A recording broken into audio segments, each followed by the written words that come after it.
Remember when only China had to deal with the coronavirus? The West had plenty to criticize about Beijing's handling of the crisis back then, when Europe and the US didn't have to get their hands dirty. Rights-restricting measures should also be implemented with consideration to the public's willingness to comply with government control efforts. Now that the critics are in the same situation that China was in just a month ago, it seems like they weren't creative enough to come up with their own solutions. After the coronavirus ravaged Europe, governments across the continent started enforcing lockdowns. People confined to their homes, streets virtually empty, just like in China at the height of the outbreak. Outdoor gatherings, family get-togethers and social functions will no longer be permitted. Walking to meet friends in the park or on the street will no longer be possible.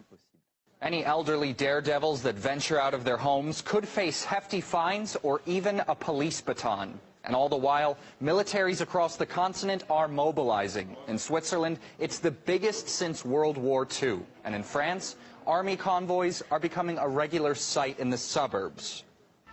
Si on me dit pas qu'on se prépare à être un confiné, l'Arzise.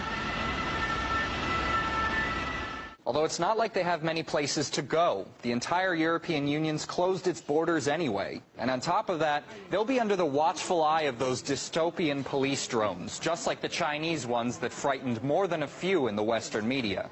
The country taking some extraordinary measures to contain this outbreak. Police are using drones equipped with a public address system to tell people to wear face masks and stay indoors. That's to stop the spread of coronavirus. And drones are flying up to people in public and yelling at them for not wearing masks. In fact, we're hearing of mask shortages. Drones, soldiers, lockdowns. Whenever communist China does it, the Western media loves to call it all authoritarianism. But what even makes these measures democratic or not? At a time of crisis, shouldn't people be focusing on which measures are the most effective?